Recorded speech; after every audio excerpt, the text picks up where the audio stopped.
Hello, GreymanX6 here again, and finally I'm getting to filming the pickups for both March and April of 2025. I let things pile up for a couple months, and look what happens. We got a lot of stuff to cover, but we're getting right away to the big one for me. Finally, Marrow gets her Marvel Legends debut. 2025 has kind of been a slow year for me for Marvel Legends. 2024 was a banger year, but this year, I don't know. Some stuff that was leaked or rumored, like a new comic book Mandarin, has yet to materialize. And in this latest X-Men wave, okay, I heard about Phoebe and Cortez and Husk first. I figured, oh, okay, that sounds good, but I didn't like how they looked. Husks had crappy accessories, but Marrow, when she was announced, oh, I am so there. Because it's very important to me, this Morlock turned X-Man.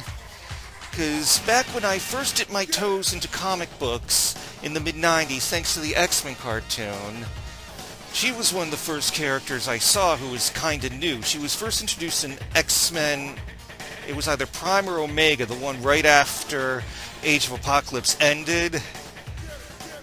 But she kind of made her debut in the mainline series here. Yeah, we're kind of, just like when she fought Callisto, it was Marrow who stepped up to challenge her now. That classic bonkers 90s comic art. And she did have a figure back then in the old Generation X wave during the 5-inch run that Toy Biz did. I remember I was over the moon for Banshee with that cloth goods cape, and how dead sexy that White Queen figure was. But Marrow, nah. For that's the only figure she's had pretty much for all these decades, but now, finally, that has been rectified. I do have some complaints with this, namely that they had to make her look like the Marvel vs. Capcom one. They couldn't have given her an alternate head sculpt where she looks all demonic with the crown of bones sprouting from her forehead. Whatever. Anyway, let's get her open. Okay, we got Sarah Rushman, I believe that's her real name, out of the package. We got her hanging on to her boners. Yep, I believe this is how she looked in Marvel vs. Capcom 2 with 6 bone daggers sprouting from her back and holding 2 ready to fight with. And at first glance, this is a very good one. One of the more detailed ones this year. I did complain about not having an alternate head sculpt with a crown of bones, but come on, focus. But what we have here with the face printing, we got the nice red lips, the eyes look good, we got this looking smoky and piercing, but that kind of goes against her character development early in the comics, where she felt she was ugly, and she kind of had an obsession with the beauty of normal humans, of surface worlders. But whatever, that's just really getting nerdy and nitpicking. And the detail just doesn't extend to her face. I mean, we've got 2 completely different sculpts for her bone daggers, and there's some dry brushing, some texturing and shading there, and also on the bone sprouting from her knees as well. We got some yellowing looking effect there, and a bit on the bones on her torso, and even so here. So yeah, we do see a bit of paint slop. Yeah, let me get my finger out of it. Yeah, this vertebrae right here, a bit of the white spilled over onto the green parts. But what can you do with a mass-produced factory figure? And we got some gold paint here on parts of her costume, and the blues and the greens look very nice. It's hard to say, is there shading in the hair? I'm not sure, but it still is sculpted nicely. So as far as looks go, yeah, Marrow's looking pretty good. But as many have pointed out, she's got this weird posture where it's like your gut's just kind of jutting forward at a weird angle. And articulation-wise, I'm baffled because no opportunity for reverse ab crunch down there like some other X-ladies have lately. Like, at the time I'm recording this, the X Factor Jean Grey has been released that has that reverse ab crunch, and she already had it on her Phoenix costume figure. And it kind of teases you. I think this one's kind of loose. Teases you that there might be a bit of waist articulation there, but no, there's nothing. And what articulations we do have on her upper torso, she can twist just fine and tilt, but doesn't get much hunch forward. I mean, I've seen DC McFarlane figures that do better. And we got CaptainCold over there who's like, I'm standing right here! And no butterfly joints. And we don't get too much tilt, because is this... Yeah, it's the old hinge and dumbbell joint for the head. But at least we get bicep rotation. Double-jointed elbows that are pinless for the ladies. It's... don't take that for granted. How long did it take for Hasbro to start doing that again?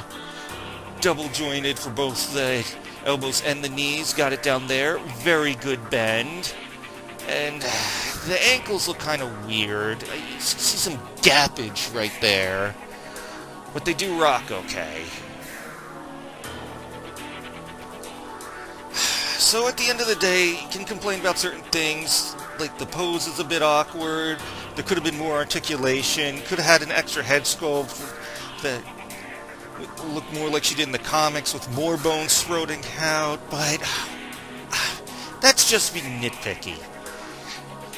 We just wanted a good Marrow figure that didn't feel like too much like a rush job, like a reuse fest, and for the most part, we got it. We got these bone accents up here and down there. We got all this detail here. We got two different sculpts for her bone daggers. Yeah, there is stuff to nitpick about, but overall, the good definitely outweighs the bad. And, oh yeah, we got a few more accessories. We got a fist for when she needs to cold cock someone, or karate chop someone. We got this open hand.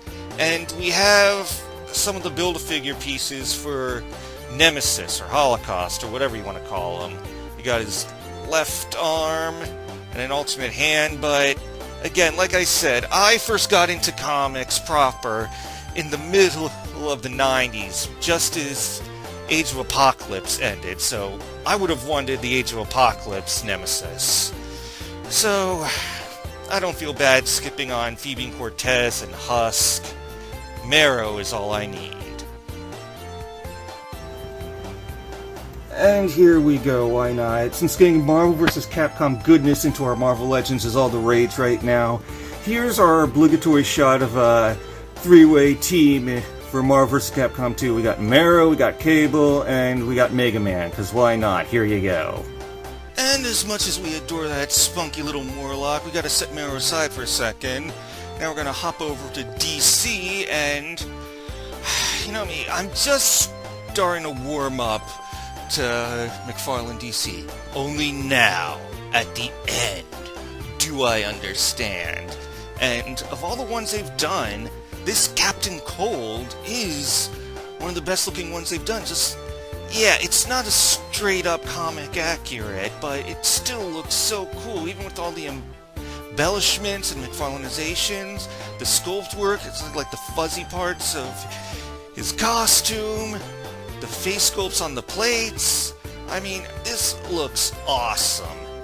And sometimes, even if I have no place to put them, I've been getting certain McFarlane DC figures because they're just great.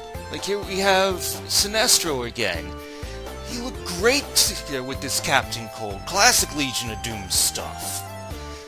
But alas, I think I'm going to keep this one in the box, at least for now.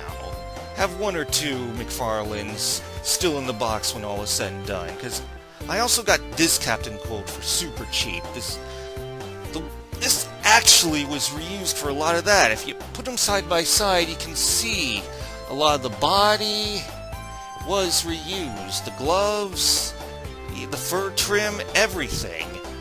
The only thing that's different is you got this Halo-looking weapon as his freeze gun. No, a cold gun. Freeze guns is Mr. Freeze's thing. It's completely different. Well, I get this one. Dirt cheap. Came with the comic. I don't have handy right now. And he just looks cool. And he articulates pretty well for a DC McFarlane figure.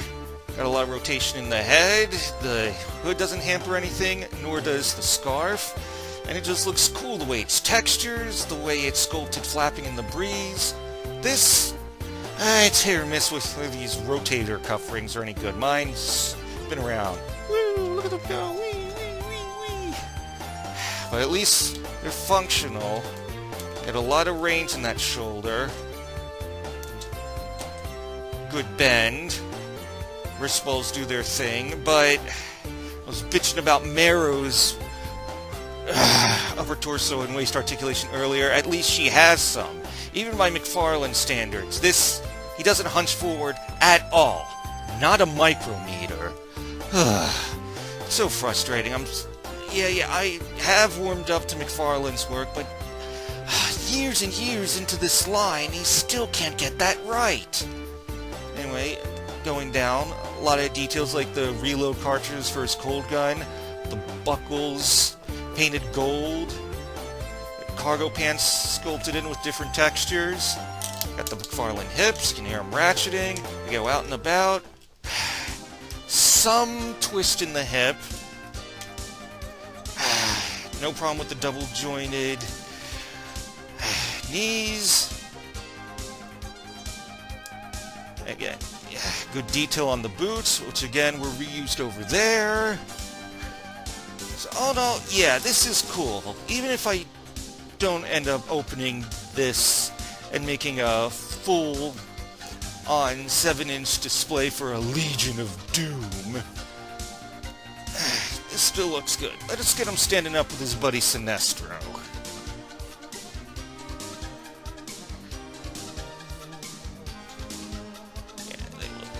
Yep, they look good together. But if we're gonna do Legion of Doom, we need Cheetah. And we need Dr. Barbara Minerva Cheetah. I heard they're gonna give us the Priscilla Rich version. No. Give us the true Cheetah before all is said and done next year. And finishing off the action figure segment of this pickup video, we have this AIM soldier from Marvel Legends. But when I got him, he just kind of came as a freebie with this Trouble Bubble from G.I. Joe Classified. Now, I don't remember ever having this particular vehicle as a kid. I remember G.I. Joe, they had lots of crazy vehicles. My next door neighbors had a lot more than I did, but I don't remember Trouble Bubbles, but they are just such an iconic part of the mythos. I mean, I remember that G.I. Joe game from a few years back. There was enemies that flew in them, and you could shoot them down, but I was hoping it'd be like Halo, where you could commandeer one, or some awesome shit like that, but whatever. I mean, this is still pretty awesome. It's very basic. I mean, I didn't have the funds or the room for a Hiss Tank or the Dragonfly, but a little Trouble Bubble, I'll take it. He's got these detachable missiles. Reminds me of the old school G.I. Joe toys. There's also a depth charge you could drop, but I couldn't really figure out where to attach it. Got some great sculpted detail with a bit of paint work there, and a little there, a bit of silver for this air vent. Got some nice decals just stamped on, the Cobra symbol, can't go wrong with that. Some warning labels, because, you know, not everyone they recruit in the Cobra are the sharpest tools in the shed, you know, so they gotta kind of idiot-proof things. Get to strap the figure right in there. Just, all in all, this is good. This I can actually fit on the shelves, and who do I display in the Trouble Bubble, you may ask? Who else? It's now how I display the Crimson Twins. I mean, let's face it, in the cartoon all the time, you had Tomax and Zaymot doing crazy-ass acrobatic shit. This is perfectly in character This is something they would do, one piloting a trouble bubble, while the other hanging on and providing some extra firepower. But you know, this trouble bubble, it's so versatile, you can do so many things with it. I mean, it just came with an AIM soldier, and also, the guy also sold me this custom base for it. So what other crazy stuff can I do with this trouble bubble here? Hey, if you want some instant zany, just add Deadpool. Hijack the trouble bubble, and now he's got those Crimson Twins running like little girls. But hey, you know what? This still isn't crazy enough. We can do better. There. Now it's zany enough. Just add some Pinkie Pie power. Yeah, still pissed that because Image got the G.I. Joe comic rights and My Little Pony remained with IDW. We'll never see that My Little Pony G.I. Joe crossover I've wanted for so long. But oh well, at least we've got this little moment to savor. Also, before we move on from action figures, let's go back to this AIM soldier. I mean, I don't really have much use for him. I don't even have MODOK or anything, but still, very nice figure, even if it is dated with the pins. A lot nice texture work, got some nice details like the buckles on the boots and such. Maybe I should army build these now that I've got one. Have a generic bad guy for my heroes to fight, but what should I do? What should I pose with?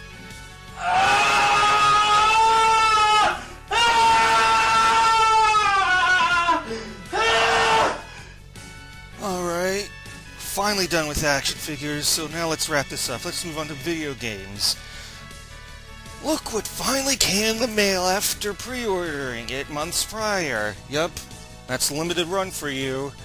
But I decided to wait because, damn, I wanted a physical copy of Castlevania Dominus Collection. I didn't think that we'd ever get these DS games in a port anywhere. I mean, I figured the Wii U would have been the best candidate with how the gamepad would function as a second screen, but nope. Anyway, we got all the major characters on the insert. Get some of this, little bit of artwork, nice little bonus. Still doesn't beat an actual instruction manual, but whatever. And we get a little car. Right. It's hard to think. It's like, remember when we had like those big old Game Boy carts, like 8-bit goodness in black and white? Now we can stick 4 whole freaking Castlevania games on one of these. How times have changed. Speaking of times changing, here's the original versions of all of them. Here we got Dawn of Sorrow, Portrait of Ruin, and Shinoa. In my opinion, Dawn of Sorrow was the weak link in the DS trilogy because I felt it was too much of a retread of Aria. This one was my absolute favorite. In fact, I think it's second only to Symphony of the Night. I just loved everything about it, and it had one of the only extra modes I really enjoy delving into, where you play as Richter and Maria. But I went ahead and got the cover with Shinoa, because she's awesome. Hell, so awesome when Koji Igarashi did his spiritual successor with Bloodstained Ritual of the Night. Miriam has more than just a few similarities to Shinoa. So yeah. It's great that I have all 3 of these. I am not going to sell them, even though I could make a mint. And even though I don't really have a working DS right now. That's what happens when you lend it to your mother, so she can play Brain Age and stuff. It's returned with a busted R trigger, but whatever. Yeah. But it's so easy to play it on this now, and I'm going to enjoy that. I also was able to pick up, now that it's come down in price since it's also come to Switch, Paper Mario, The 1,000-Year Door. Did it come with instruction? Oh, it did! The disc fell out, though. Seems to be in good condition. So yeah, I really haven't kept up with Mario. There have been some games I got, like New Super Mario Bros. Wii, but that's mostly because I knew it had the Koopalings, finally! But after Super Mario Sunshine broke my heart, it went downhill as soon as you had to get that watermelon downhill. I really need to catch up, and I still need to try this. I got this quite a while ago. Superstar Saga for the Game Boy Advance. If I'm going to start any Mario RPGs, I better get to this one. But in the meantime, snag this for a good price. Why not? Oh yeah, because the Switch version makes no bones about Vivian being trans. That'd be a good reason to get the other one, I guess, but whatever. Done is done. Now moving on to the rest. Got a couple comic collections. Chip and Dale Rescue Rangers, reminiscing of stuff from when I was growing up. Oh, when it comes to cartoons I watched as a kid but actually stand the test of time, few do it as well as Rescue Rangers. And this is the latter half of their brief comic revival from Boom before they started focusing solely on DuckTales and shit. They're always getting shafted by DuckTales, because the DuckTales movie didn't do that hot back then. Their movie was shelved, and we had to wait years later for that weird thing on Disney Plus, whatever. But yeah, we got this thing where I haven't read it yet, but they basically face their counterparts, the Danger Rangers, including a counterpart for Gadget, apparently, called Glitch. Oh, okay, she had a evil counterpart in the cartoon already, the Hawaiian, and there's that fan-created one called Widget. Did we really need another one? I don't know, I guess I'll have to read and find out. And on an Ollie's trip, I never read much New 52. My good buddy Necro, he raved about the Green Lantern run during New 52, but I read some of Wonder Woman and Flash, and I wasn't all that impressed. But, hey, for $4, might as well see what the big deal was with their Justice League, you know? Why not? And to round things out, it's so hard to get physical copies of movies these days, let alone games. I had to go get this at Walmart. But, hey, these Sonic movies are pretty damn good, and I need physical copies of them. Even though people have been saying that this is the greatest video game movie ever, it's got the highest score ever for a game movie on Rotten Tomatoes, but hot take, this isn't the best. The original Silent Hill and Mortal Kombat movies, they're still gold and silver for me. And as far as Sonic movies go, it's Sonic 2 that gets the bronze, not this one. I'm sorry, but I enjoyed that a lot better. This was good, but I think Sonic 2 did it better, though I am very excited to see what they're going to do with the fourth one with Amy and Metal Sonic. How deep are they going to go with Sonic CD? Are they going to do something else? I don't know. And speaking of game adaptations, what's this? It's a book! Remember these things? It's the internet made out of a tree! Yeah, we got two of Master Chief's old unit on the cover, Fred and Linda, I believe, and some new character on a planet called Gao, like a homicide investigator. This takes place shortly after the end of the Covenant War. All sorts of crazy shit still going down, because that's the one thing about the Halo Expanded Universe. The video games make it seem all patriots, like humanity's last stand against alien invasion and certain extinction, but you read the stuff in the Expanded Universe and you realize there's all sorts of shady shit to go around. So yeah, I got another book. I need to catch up with the Expanded Universe. It was all just extra stuff to make a cash cow out of the franchise and sell more Xboxes and game software, but I don't care, I like it. And on that happy note, that's it. See you next time.